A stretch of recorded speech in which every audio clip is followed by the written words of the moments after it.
The Sky This Month with your host, Dave McDonald. Welcome to The Sky This Month, December 2019. I'm your host, Dave McDonald. I teach astronomy at Belmont High School in Belmont, New Hampshire, and I'm a senior educator at the McAuliffe Shepard Discovery Center.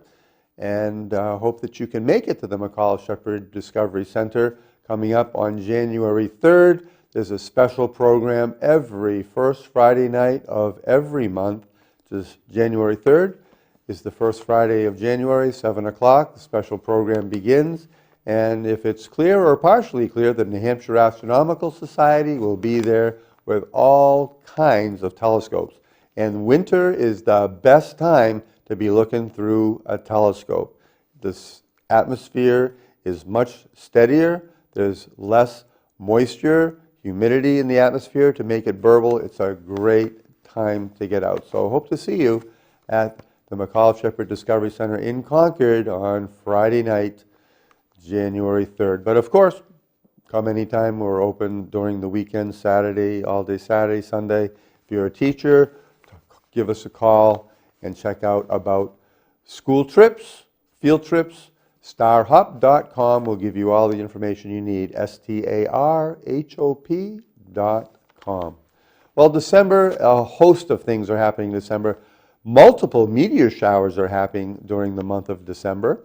But I want to start talking about the pairing of Saturn and Venus. It's going to be the evening, half an hour or so after sunset on December 10th. Now, they're going to be close a day before the 10th, a day after, but the closest pairing, and this is going to be really nice, of Venus shining at a magnitude negative 3.9 and Saturn shining at a magnitude negative 0.6, and they're about 10 times brightness apart. So you're going to have Venus coming in at about 10 times brighter than Saturn is, but a nice pairing, easy to see. And if you look just below Venus is where you're going to find Saturn. It's the only other object that's going to be in the sky that you'll be able to see a half an hour or so after sunset. They're close to the horizon, close to the southwest horizon, pretty much exactly southwest. I'm going to show you at the end of the show, which is going to be a little extended because we have a special guest joining us. We have Dr. Rick Feinberg, who is the publicity officer for the American Astronomical Society, and what a treat. He's going to take us through 2019, all of the tremendous discoveries that we've seen, astronomically speaking, and space speaking during the year 2019, and a little glimpse of what's coming up in 2020. So, as they used to say, don't touch that dial. It's going to be a great show, extended this time, because we want to get everything that Dr. Feinberg has to share. It's going to be awesome. But after his talking, I will come back and I will tell you and show you where in the night sky you can see these things I'm talking about. The winter hexagon is featured around Orion. You're going to be able to discover some great constellations and stars around the winter hexagon. Again, at the end of the show, towards the end, I will be talking about that. So December 10th, Venus and Saturn, don't miss that pairing. And then we have a meteor shower called the Geminid meteor shower, which is really one of the best meteor showers in the years. It's not the most popular. Part of the reason it's not that popular is because it's winter and it's cold. This is New Hampshire here, where we're broadcasting from. I know some of you are in California, New Jersey, and other places around the country. But from New Hampshire, it's cold in December. You know that. Put your long johns on. Put a couple of sweatshirts, a nice warm hat, some heated socks, and some boots, and get yourself out and enjoy the night sky. This is not the type of thing you want to go out for 5 minutes out the kitchen door and your eyes haven't even adapted. The Geminid meteor shower is going to be around December 14th. Late night, December 13th, early morning, like after midnight to 2 o'clock a.m. on December 14th, are the peak times to see the Geminid meteor shower. The Geminid meteor shower is when Earth passes through the dust tail of kind of an obscurely named comet called 3200 Python. 3200 Python is the name of the comet whose tail we're going to be passing through mid-December. So Geminid meteor shower, the radiant will appear to be coming from the constellation of Gemini, and I'm going to show you how to find the constellation Gemini towards the end of the show, so you don't want to miss that. December 21st, that is the winter solstice. You can see the image behind me is kind of tracing out the pathway of the sun. You can kind of see it kind of coming across my head here. This pathway of the sun is happening at its lowest level above the horizon on December 21st. And it's at 11:19 p.m., and I know the sun is not out itself at 11:19 p.m., but that is the moment of the winter solstice, and that is when the sun hits, so to speak, the Tropic of Capricorn. The sun, thousands of years ago, when this was all worked out with the tropics and the names and the constellations and the zodiac and all, the sun was in the constellation of Capricorn at this time, but that is no longer the case. So, still called the Tropic of Capricorn, though, and that is the lowest point that the sun is going to reach overhead on Earth, which is 23.5 degrees south of the equator. And after December 21st, the sun is going to be making its way higher and higher. So this arc that you see happening is going to be higher than what it is now until finally, in June, we reach the summer solstice when this arc will be at its highest point above in the sky. So that's a little bit about this winter solstice, December 21st. The moment is 11:19 p.m. Eastern Standard Time. If you like to get up early in the morning, which I personally don't, but not all that early, a little before 6 o'clock in the morning, you can get out and notice on the morning of the 22nd, the moon and the planet Mars. The moon will be above the planet Mars. The moon, you can't miss it. Mars has a little bit of a reddish tint to it, and Mars is shining at a magnitude 1.7. So a little bit brighter than our North Star, but it's kind of neat to know if you're up for an early morning jog and you're looking southeast, you'll see the moon, and just underneath the moon will be the planet Mars. And that'll just be a nice morning. And if you have a camera on your phone, take a nice picture of that. Then another meteor shower coming up on December 23rd. Again, not a well-known shower, but worth paying attention to this year. It's the peak of the Ursid meteor shower, and the Ursid meteor shower seems to radiate from the constellation of Ursa Major. And that is when the peak will be, so late night, December 22nd, early morning, December 23rd. But again, a couple days on either side of that will be fine. Again, please dress warmly, go out, turn off the lights, tell your neighbors to turn their lights off, tell the car dealership that is down the road to turn their lights off so that you can enjoy a nice meteor shower early morning of December 22nd. And so those are some of the great things that are happening during the month of December. And I'm going to show you towards the end of the show where you can find these things in the night sky. And again, we're going to talk specifically also about Orion the Hunter and how from Orion you can branch off and find the stars and the constellations that make up the winter hexagon. So stay tuned. But I know you want to stay tuned for the rest of the show because I'm going to be shortly introducing to you Dr. Rick Feinberg, who is, as I said, the publication officer of the American Astronomical Society. And he has been the editor-in-chief of Sky and Telescope magazine.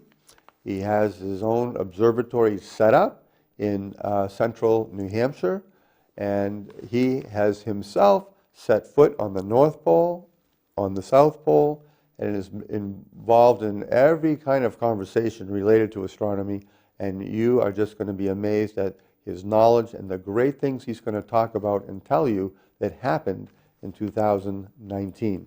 And again, with a foreshadowing of some things to come. So let me introduce to you Dr. Rick Feinberg. Well, it gives me great pleasure to introduce to you our special guest for the December version of The Sky this month.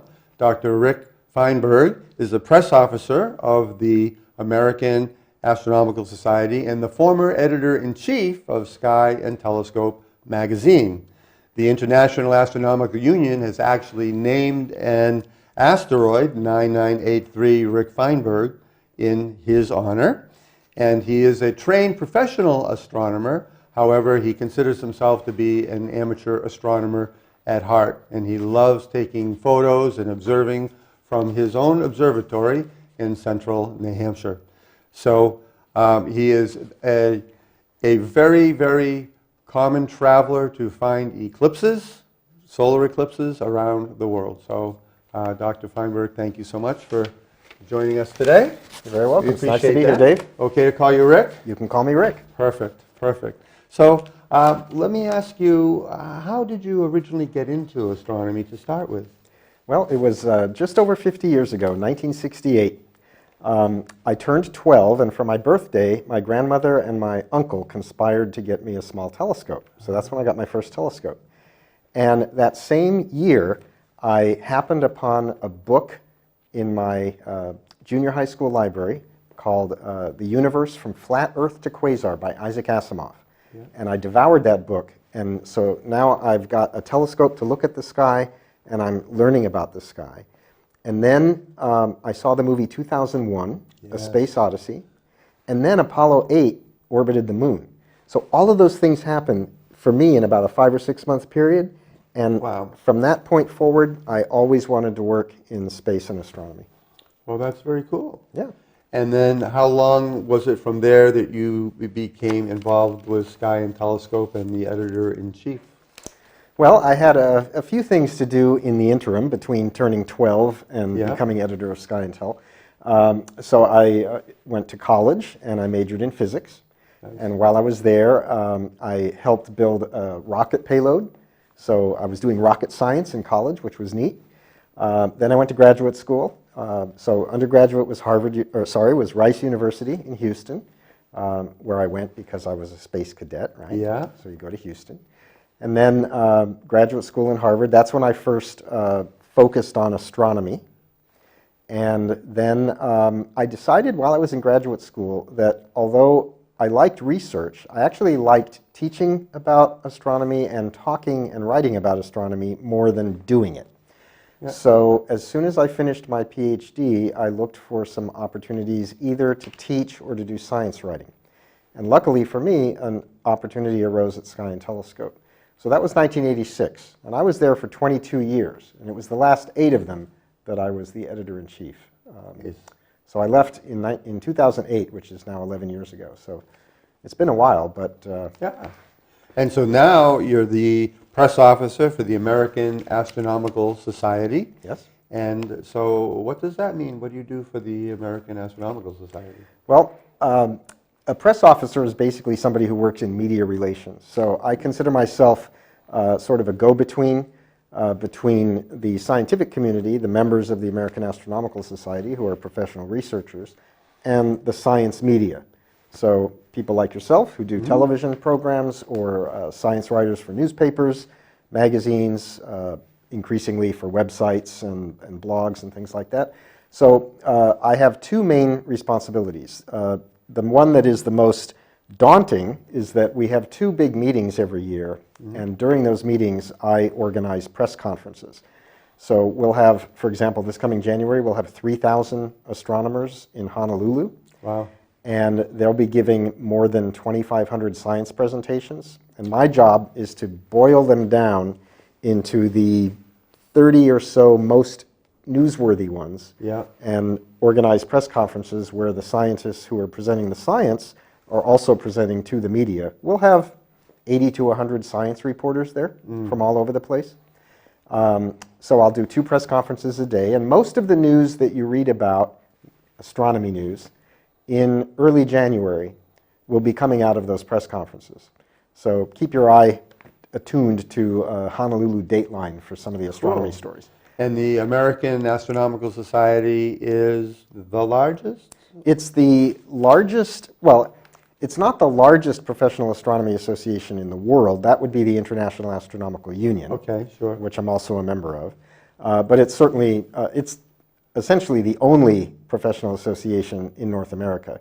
It includes not just the US, but also some Canadians and some Mexicans, as well as something like 5 to 8% international membership, but it's mostly US. But to finish my earlier thought, the other thing I do as press officer is I run a press release distribution service, so that any journalist who's interested in receiving astronomy news can sign up with me and receive all the press releases that come out from all the astronomy research institutes, essentially all over the world. I distribute more than 1,200 press releases every year. Wow, that's a lot of press releases. It's a lot of press releases. That's awesome. Yeah.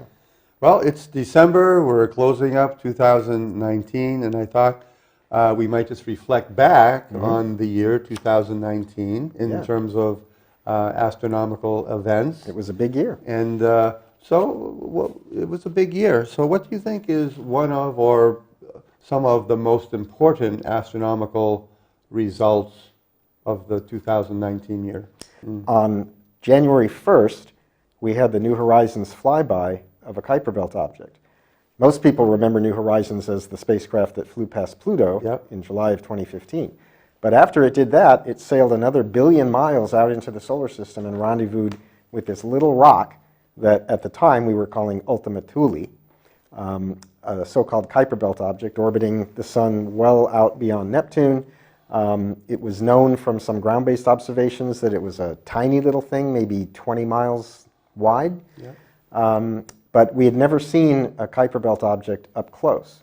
And literally just after midnight on January 1st, New Horizons flew by this thing. So it was really quite an event. Everybody, of course, had followed the Pluto flyby, and now this was its second act, so it got a lot of attention. And the pictures were not at all a disappointment. There had been some hint that Ultima Thule might be a binary, either 2 objects orbiting each other or potentially something called a contact binary, where the 2 objects have actually fused. And it was that New Horizons saw. 2 lobes, a big one and a small one, fused together, rotating around each other.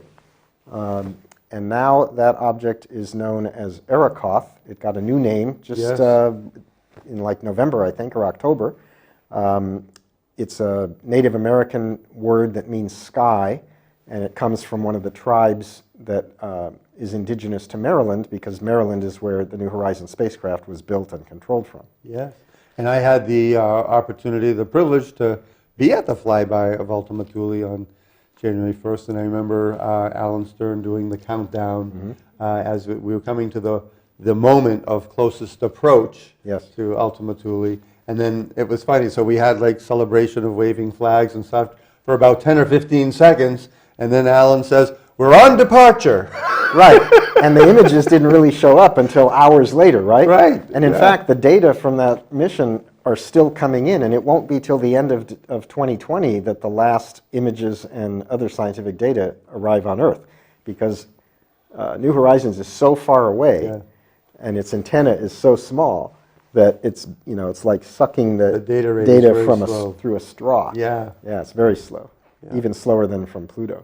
yeah. They don't have another target for it yet, but the Hubble Space Telescope and large ground-based telescopes are looking essentially in the flight path of New Horizons, trying to determine if they can find another object that is within a modest rocket burn to target. And if they do find something, they haven't yet, but if they do, they're going to make another flyby, which would be great, because this, whatever object we see next, will be another 1 billion miles out and way, way farther than most of us even thought there were any objects. There are three 30-meter, they say 30-meter class. One of them's almost 40 meters. Wow. One of them's not quite 30 meters, and the other is exactly 30 meters. This will be the next generation of large ground-based telescopes. We haven't been building large new ground-based telescopes really since the 90s, when we had the advent of the 8 and 10 meter telescopes like the Keck telescopes and the Gemini telescopes. So these telescopes are being built to follow up the kinds of things that the James Webb Space Telescope will see, for example, and especially to be able to see back to the very earliest times in the universe and to be able to resolve exoplanets orbiting around other stars and study their atmospheres for sure, maybe even their surfaces, if we discover some that are small enough, or I should say close enough and bright enough to be able to see. Nice. But these telescopes are going to dwarf anything that we've ever had. I mean, it's, you know, they're basically the mirrors are the size of a football field. Right. Almost. Yeah. Well, not, I mean, no, the buildings are. They're getting big. The buildings are. The mirrors are a third of that, but they're still enormous. Yes. Yeah. And obviously, we have the Hubble Space Telescope, which has been in service for a really long time. Is it 1990? That's right. In fact, in 2020, we'll be celebrating its 30th year in orbit. Isn't that amazing? It is amazing. Yeah. I mean, I remember when it was still far in the future, and now it's been around for 30 years. And doing so well. And now you mentioned the James Webb Space Telescope, which was supposed to have already been up there by now. Right. Delays and things. And so what is going to be the objective? And maybe you can say something about where is this James Webb Space Telescope going to be stationed? Is it going to be orbiting near Hubble, further away? And what's its primary mission? Well, first of all, let me just mention that 2019 was an eventful year for the James Webb Space Telescope because the assembly of the telescope was finally completed. So, you know, it's now in its final testing, and with any luck, will be launched in early 2021. This is going to be to space telescopes like these 30-meter telescopes are to our current ground-based telescopes. Right. Much, much bigger. Hubble is 2.5 meters in diameter, which is about 95 inches. The James Webb Space Telescope will be 6.5 meters, so more than about 3 times the size, not quite 3 times the size. That's the diameter. Of course, the collecting area is then 3 squared, or about 9 times. So it'll be much more sensitive.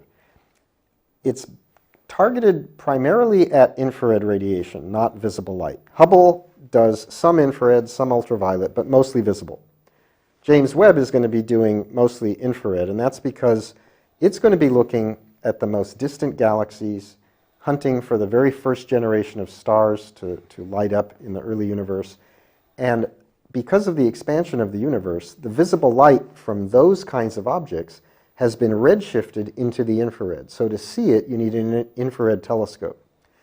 Now, infrared radiation is, you can think of it as heat radiation. You and I are both emitting a large amount of infrared radiation right now, which is why night vision cameras are used by the military, for example. You can see people at night because they glow. The problem with an ordinary telescope at room temperature is that it would radiate a lot of infrared radiation too. And it would swamp the faint radiation from the cosmos. So Webb needs to be cold. And in order to be cold, it needs to be far from the Earth and far from the sun and be shaded from sunlight. So one of its most distinguishing characteristics is an enormous football field-sized sunshade. It looks like it's aluminum foil, but it's, you know, it's a more high-tech insulating material, but very shiny. And that will be always facing the sun, and the telescope will be on the other side of it. Always in the shade. Always in the shade. And the telescope itself, the mirror, the instrumentation, everything will be cooled to very, very low temperatures. Like, you know, we're talking not that far above absolute zero. And that will enable it to be extremely sensitive to faint infrared radiation from far, far away. In order to have the telescope far from Earth's own radiation and to get the sun even farther away, it's going to be orbiting at a so-called Lagrange point, which is a sort of a semi-stable position out in space. It's you can think of it as a place where the gravity of different objects just all kind of cancels out, So you can put a spacecraft there and it won't drift away too much. You know, it'll stay there a while. This one is 1.5 million kilometers, or about 1 million miles, away from the sun out into space from Earth. So something like 4 times farther away than the moon. Wow. And So there's not going to be any repair missions. there won't be any repair missions. There won't be any servicing. If something breaks, it's broken. Yep. Hubble has lasted 30 years because it's been repaired 4 or 5 times. Yes. Webb, that's part of why Webb is being delayed. They've only got one chance. Right. And it has, it's so big that it's too big for any rocket that we have. So it needs to be folded up. The mirror folds up, the big sunshade folds up. And so when Webb is finally launched, it's going to spend about 2 weeks deploying all its mechanisms. Moving the secondary mirror in front of the primary and opening the sunshade and the solar panels and all the rest of it.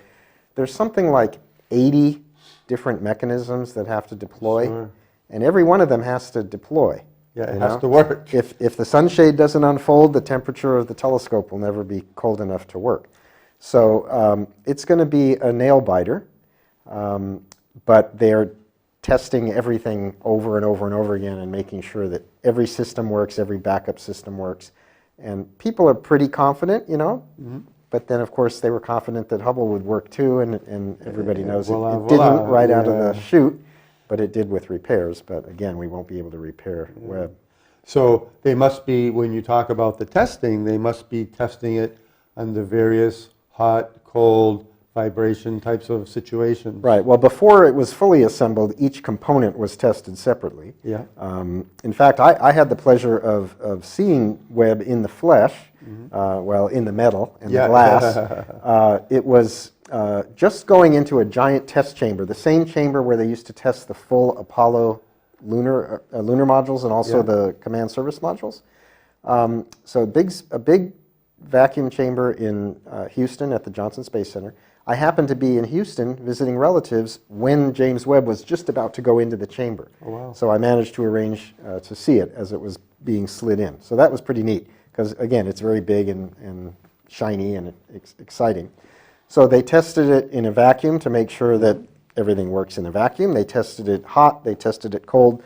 They deployed the sunshade. They folded it up. They unfolded it. They've deployed all the mechanisms, you know, everything. That was all while the parts were separate. Now they put it all together and they're deploying everything again. Sure, of course. Testing that everything works. It's too big now to fit in a vacuum chamber again, but all the pieces have passed their vacuum chamber testing.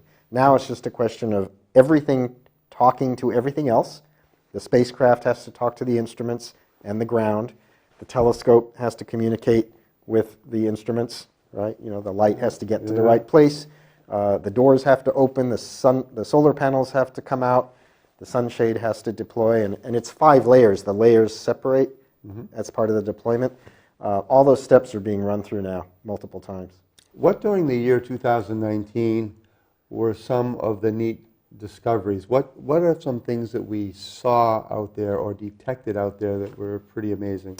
Well, I think the very most exciting discovery that was made, discovery might not be the right word, but the most exciting scientific result in astronomy this year was the image of the supermassive black hole at the heart of a distant galaxy from the Event Horizon Telescope. M87. M87. It's a galaxy that I've seen in my small telescopes, you know, from New Hampshire. It's an easily visible galaxy, but it's tens of millions of light years away, and at its heart, much smaller than you can see from the ground, with any ordinary telescope, is a supermassive black hole. And because the galaxy is relatively close as galaxies go, and because the black hole is extremely massive, we're talking about the equivalent mass of about 6.5 billion suns packed into an area that is smaller than our solar system. Wow.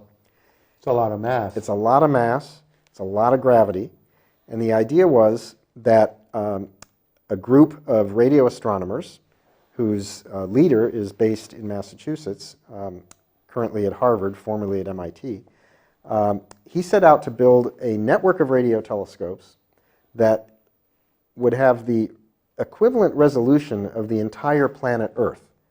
Now, you can't build a single radio telescope that big, of course, Right. but radio astronomy has a neat property where if you have widely separated radio telescopes, you can combine their signals and generate an image as if you had an enormous radio telescope as big as the widest separation. Yes. So the event horizon, as you know, is the region around a black hole from which light cannot escape. And so the Event Horizon Telescope is this network of radio telescopes literally stretching from Greenland in the north to the South Pole in the south, and from Hawaii in the west all the way to Eastern Europe. So that when that entire hemisphere is facing your target, like M87, Yeah. you've got a telescope effectively the size of the Earth. And they calculated that they should be able to detect, to see the event horizon around this supermassive black hole at the heart of M87. There's one other one that they think they'll be able to see too, which is the black hole at the heart of our galaxy. Sure. And most people thought that that would be the first image they released, Right. from the center of our galaxy, but it turned out that they did M87 first. There were a variety of technical reasons why that's the case, but we will see the image from our own Milky Way probably in the coming year.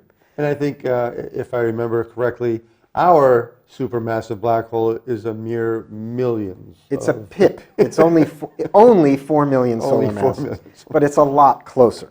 It's Right. about 25,000 light years away instead of tens of millions. Right. So in terms of angular size, they're almost the same. But they're so small that with an ordinary optical telescope, you'd never have any hope of seeing it because the size is, it's millionths of an arc second, where an arc second is like the smallest thing you can see with a regular telescope. Right. Millionths of that, very, very, very tiny. But the great thing is that scientists had predicted, thanks to Einstein with his theory of gravity, what this black hole should look like. Now, everybody out there in TV land is thinking, wait a minute, a black hole doesn't look like anything. It's just black. It's You black. can't see anything, right? Right. If you had a black hole in isolation, you wouldn't be able to see anything. But M87 is an active galaxy. We see high energy radiation pouring out of the nucleus. And what we believe is happening is that hot gas is swirling around the black hole, and some of it is heating up to millions of degrees and glowing and giving off gamma rays and radio radiation and all kinds of high energy radiation, and then falling into the black hole. So what the Event Horizon Telescope astronomers expected to see was the silhouette of the event horizon surrounded by light from this hot gas. Right. And they did simulations to predict what it should look like, and they went out and got the images, and the images look very much like the simulations. So one of the things they said was, this proves that there really are supermassive black holes in the hearts of galaxies, because the only thing that could produce this donut-shaped Yeah. image with this dark center is a supermassive black hole accreting hot gas. Yep. So we've now seen it for real. That's a good one. That was awesome. That was the biggie. And if you could pick another one, let me just ask you, what would be another great find in the course of the year that we've had? When I was learning about astronomy as a kid, the universe was this vast, unchanging place. Yep. But it really isn't. There's all kinds of interesting things happening all the time. And in the last few decades, two different kinds of bursting astronomical sources have been discovered and studied. The first was so-called gamma ray bursts. These pop off once a day somewhere in the universe. They've been seen since the 60s or 70s, but it was only in the 90s that we came to understand that they are the explosions of particularly massive stars that are dying as supernovas. So these gamma ray bursts are being studied all the time. And just in November, the highest energy gamma rays, the most energetic light ever detected from the cosmos, was detected from one of these gamma ray bursts.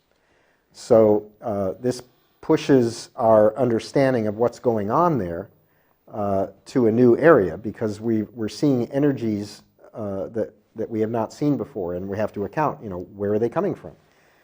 Well, if a supernova explodes, it puts out a lot of light and a lot of high-energy radiation. Where does the gamma ray burst come from? Not all supernovae put them out. The gamma ray burst seems to come from when the explosion, the material ejected by the star, hits material out in space that either the star itself ejected earlier or that's just out there in interstellar space. So it's a high-speed collision that heats up the gas and causes it to emit gamma rays. But the gamma rays always sort of topped out at a certain energy. And now we've seen what's called teravolt gamma rays. These are gamma rays that are literally 1 trillion times more energetic than visible light. Wow. And these teravolt gamma rays were, or tera-electron volt gamma rays, were predicted to exist but had never been seen. And it's thought that they are coming from a different kind of interaction from the supernova ejecta hitting material out in space. And so now we have access to studying that interaction and trying to figure out, well, what's actually going on around this supernova? What else is happening out there? So this very high energy gamma ray burst is one. And then another phenomenon, similar but different because it's in the radio part of the spectrum, was discovered only in the last 7 years. These are called fast radio bursts. Again, they pop off seemingly maybe once a day. They're not the same as gamma ray bursts. They don't come from the same sources as far as we can tell. Only one of them has ever been linked to a specific object. This is a radio burster that repeats so that telescopes could look at the spot and hope to catch more bursts. And because they did, they were able to trace it to its source galaxy, which turns out to be a little star-forming dwarf galaxy. Well, if I could interrupt for a second. So whereas the signal repeats itself, is there any credence to the thought that that's, a civilization of some sort that's generating that repeating signal? Well, I'm sure some people would probably think that. I'm sure. It's erratic. It's not the kind of signal, that has any kind of pattern to it that would imply that there's information encoded in it. Okay. So until recently, there was just this one repeating source that was tied to a specific galaxy. And it was tied to one that's producing lots of stars. And one of the leading theories about what these fast radio bursts are is that they're coming from basically the same kinds of things as pulsars, highly energetic neutron stars that are very magnetic and that are spinning very fast, and something's happening that causes it to give out a burst of radiation, distinct from its normal, once every spin kind of radiation. Pulsars are often called lighthouses, because they're cosmic lighthouses, because they flash regularly. Yeah. But these things are bursting irregularly. But most of them had only been seen once. There's rumors that another repeater has been discovered, but I haven't seen any papers about it. But the big news for radio bursts in 2019 was that even one that only burst once was linked to a source. And the reason for that was because multiple radio telescopes around the world happened to be looking in the same direction at the same time, just by coincidence, and several of them saw the burst. And just like with the Event Horizon Telescope, having multiple observations from widely separated radio telescopes enables you to get higher resolution. So they were able to figure out where in the sky it came from. And it came from a different kind of galaxy, which was confusing, because the repeating source comes from a very active star-forming dwarf galaxy. This other one appears to come from an ordinary galaxy like the Milky Way, that's not forming a lot of stars, though it's forming some, and that is a bigger, older galaxy. So we only know of 2 different galaxies where 2 different kinds of radio bursts have come from, and they're different kinds of galaxies. But a telescope that went into service earlier in 2019 called CHIME, which is a radio telescope in Canada, is now detecting radio bursts by the dozens. And I'm sure that we're going to hear a lot more about that in the coming year or two, and we'll probably begin to understand what these things are. That's neat. Yeah. That's neat. Another aspect of the electromagnetic spectrum. Now, last month, November 11th, Veterans Day, we had a famous, relatively rare event called the Transit of Mercury. Yes.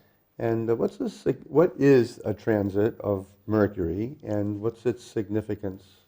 Well, a transit of Mercury is when the planet Mercury, its orbit lines up such that it passes between Earth and the Sun, and we see the little black silhouette of Mercury moving across the Sun. It takes about 6 hours. Mercury's orbit is tilted a little bit with respect to Earth's, and so often Mercury goes above the Sun or below the Sun when it's coming between us and the Sun. But about 13 times a century, once every 6-7 years, it will pass directly in front of the Sun. So the last time it happened was in 2016. I saw that one from I saw New that Hampshire. too, yes. This most recent one happened in November.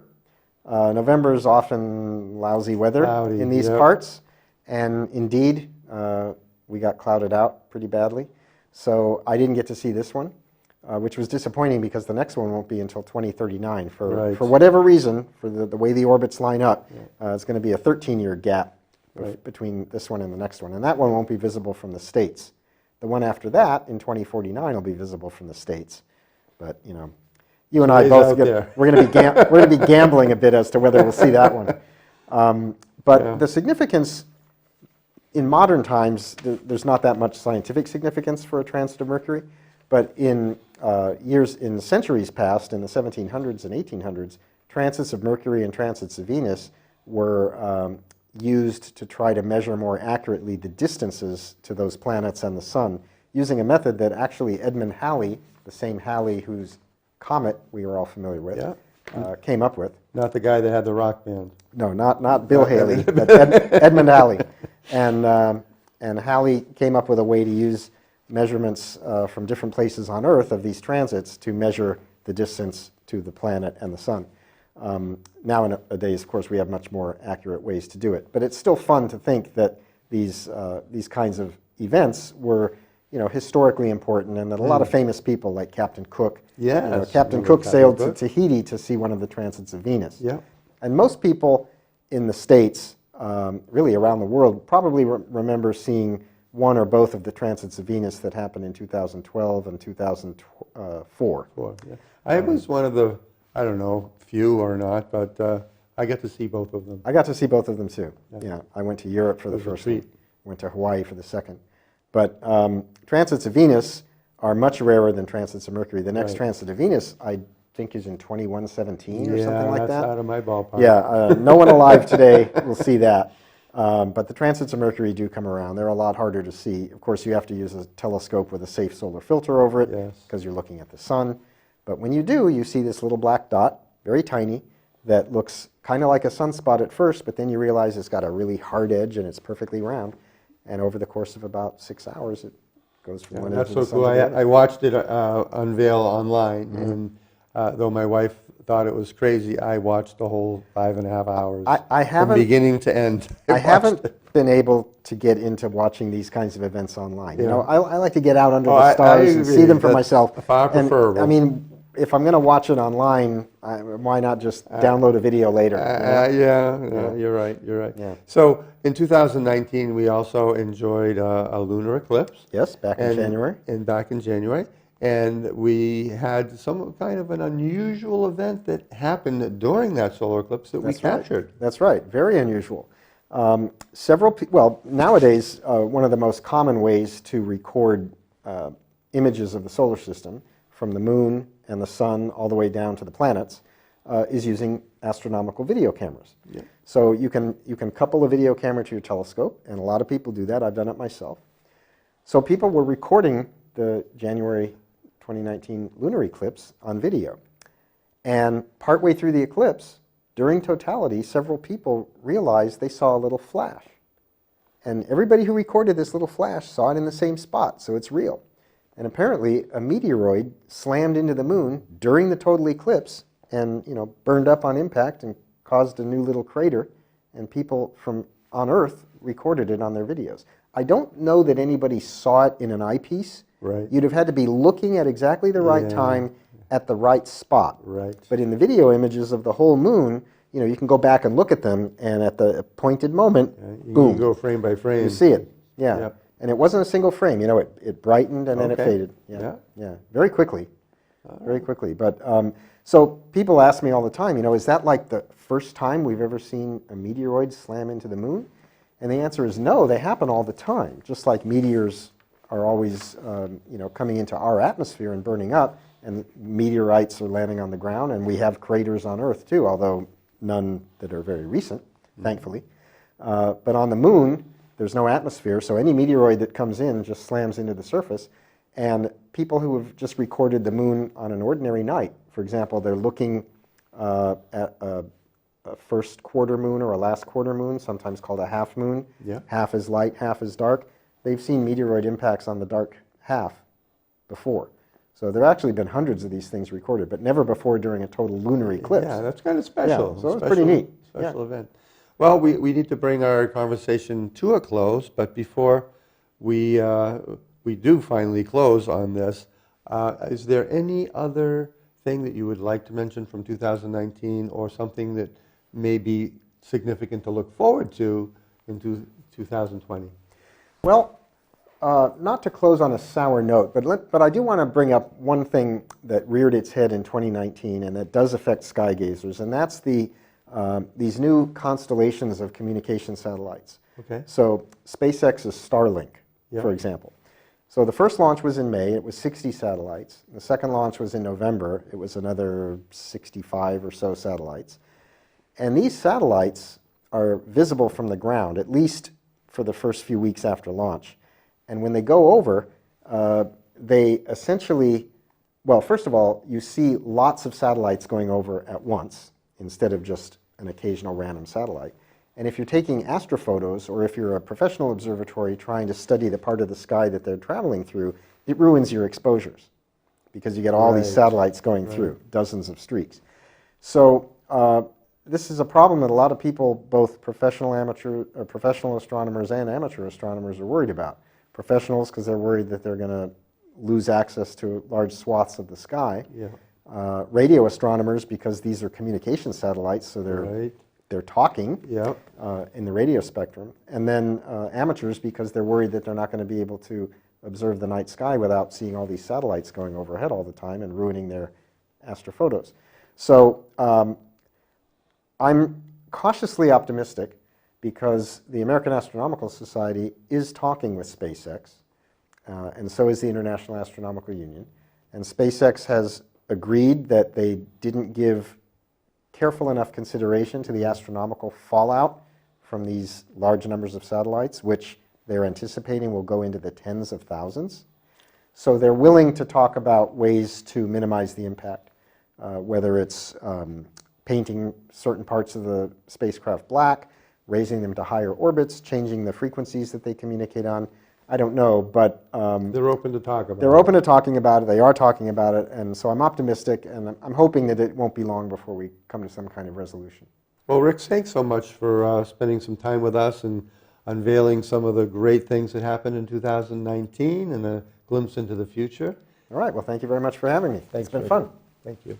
Okay. Well, I really hope that you enjoyed that chat with Dr. Rick Feinberg, press officer of the American Astronomical Society. I enjoyed that chat so much.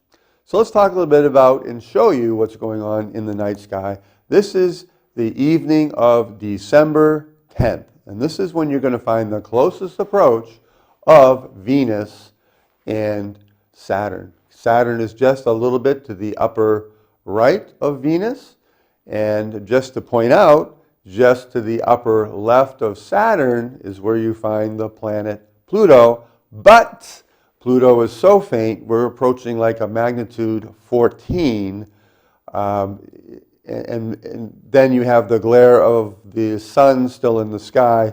It's just impossible to find even with a decent telescope. But just so you know, when you're looking off to the upper left of Saturn and Venus here is the vicinity of where the planet Pluto is, and the direction basically where the New Horizons mission is still heading as it passed Ultima Thule, which has now recently been renamed, that you just heard about with Dr. Feinberg. And then also it's continuing, and we hope to find out another target sometime in 2020 that we might be able to visit. So evening, half an hour or 45 minutes after sunset on December 10th, get out and check out Saturn and Venus. And Venus is about 10 times brighter than Saturn is, but they're so close to each other you can't miss and find out where one is and the other. And just as a quick point, as you look higher in the sky, you'll see the star Altair, and that's kind of one of the last vestiges of our summer triangle that will be setting fairly soon. Okay, so now we're going to skip ahead from December 10th. We're going to bring up December 22nd in the morning. And this has to be on the 22nd because the moon moves so much quicker. If you miss Saturn and Venus on the 10th, the 11th, the 12th, they'll be pretty close to each other. It's just the 10th is the closest after sunset. But the moon moves about 13 degrees from night to night at the same time, or about, if you hold your fist out at arm's length, about the width from your pinky to your thumb. It moves that much from one night to the next at about the same time. So same thing in the morning. So on the morning of the 22nd, you see the moon is above the planet Mars. This is about 6 o'clock in the morning, so you can see the sky is starting to get light about 6 o'clock.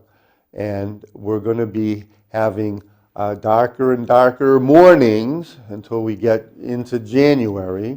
The latest, or I should say the earliest sunset is the second week of December, and then the afternoons will start to creep to get a little longer and a little longer, but the mornings are going to get a little shorter until we get to the winter solstice, December 21st, and then light in terms of daytime altogether will start getting longer, but the mornings are still going to be getting a little darker in the beginnings of January. So, once again, December 22nd, don't miss it, the moon and Mars in the morning, because the next morning, the moon is going to be down below Mars. So, staying with the idea of December 22nd, or to Christmas, December 25th to December 28th, this is basically, we're talking about the third week in December, and the fourth week in December, we're going to talk about the winter hexagon. It's featured by Orion, and I trust everybody would be able to find Orion in the sky. We're around 9 o'clock or so at night, and we're looking southeast. You can see the E over there, and then behind me we have the S, so we're looking southeast, and everybody can find Orion. The famous belt, I love to say the star names, Alnitak, Alnilam, and Mintaka are the names of the belt stars. And Betelgeuse is a reddish star, magnitude 0, so very bright, and that is going to be the center, or roughly the center, of our winter hexagon. Now we're going to start by taking the belt of Orion here and making our way upwards. And if you follow the three stars in Orion's belt, Alnitak, Alnilam, and Mintaka, and go upwards, we come to the star called Aldebaran. Aldebaran is an orange star, about magnitude 1. So it's about 2.5 times dimmer than Betelgeuse. Each magnitude is about 2.5 times brighter or dimmer than the magnitude next to it. Aldebaran represents the eye of the bull, and you see this V shape here representing the face of the bull. And if you have some binoculars, check that out. That is the Hyades star cluster, and it's just filled with stars. So if you have some binoculars, take a look. It's just a tremendous star field there. And if we were to keep on going, this is kind of breaking out of the hexagon, but if we keep on going past Aldebaran, you can't miss the Pleiades star cluster. Again, check it out with binoculars. Everybody can usually see 6 stars. It's also called the Seven Sisters, and people with really good eyesight on a clear, dark night may see 7 stars here. Most can see 6. I hear out in Arizona where it's really dry and really dark and really clear, people have seen 10 or more stars, which I personally don't believe, but they tell me that. So back to our hexagon. Alnitak, Alnilam, Mintaka, straight line. We come to Aldebaran, the eye of the bull, an orange-ish star. Okay, and we're going to go counterclockwise. We go up, so kind of high overhead is the star Capella. Bright star, also magnitude 0. Same brightness as Betelgeuse, different color. You'll notice the Capella is yellow in color. It's a hotter star.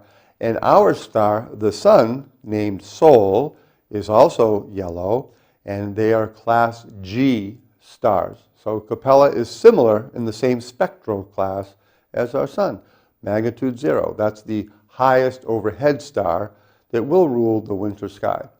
As we keep on coming counterclockwise from Capella, we're going to come to two fairly bright stars, Castor and Pollux. I have Pollux named here because that's officially the part of the hexagon, but the star just above it, just slightly dimmer, is the star Castor. So Castor and Pollux are the twin stars. How do I remember which one is Castor and which is Pollux? Well, I just look up and I see the Pollux is labeled. Kidding. Capella begins with a C. Castor begins with a C. So I know that Castor and Capella are the ones that are closest to each other because they both begin with a C. Pollux is the brightest star in Canis Minor, the little dog. And, Pollux is the twin star along with Castor. As we come down to Procyon, Procyon is the brightest star in Canis Minor, the little dog. Procyon and this star here, whose name I don't know, but those two stars are the key stars that make up the little dog. Now, all I can make out between those two stars is a hot dog, but in any case.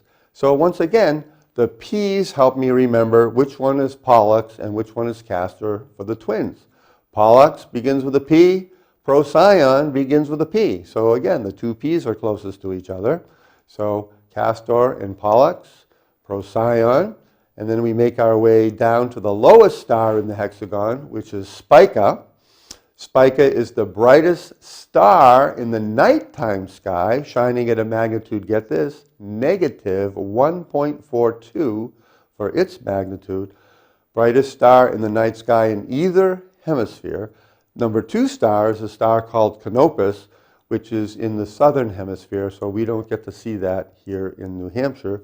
Those of you watching in southern United States may see it. It is kind of down this way underneath Orion, but it doesn't rise above the horizon up here in New England.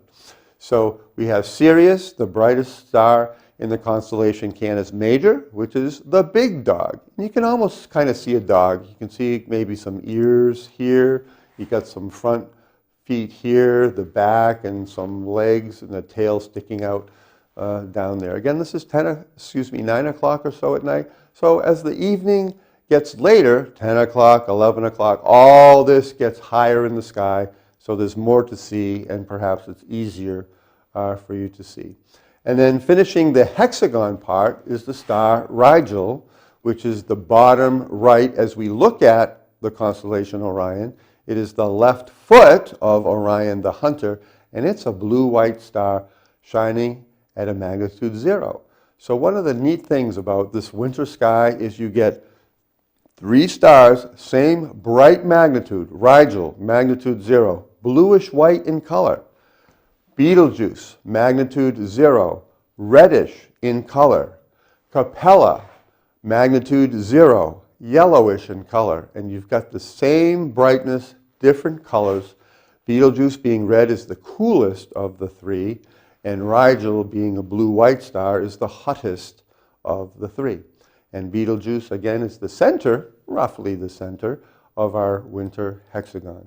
So I hope you enjoyed that lesson. We learned some of the stars, we learned some of the constellations, and hope that you enjoyed that, and hope that you'll make it to the McCall Shepherd Discovery Center January 3rd, Friday night, and meet the New Hampshire Astronomical Society there as well. So keep looking up, as one of my astronomy heroes, now departed, is Jack Horkheimer. And so sometimes I end with keep looking up as he always did. I'm Dave McDonald, and hope you enjoy the night sky.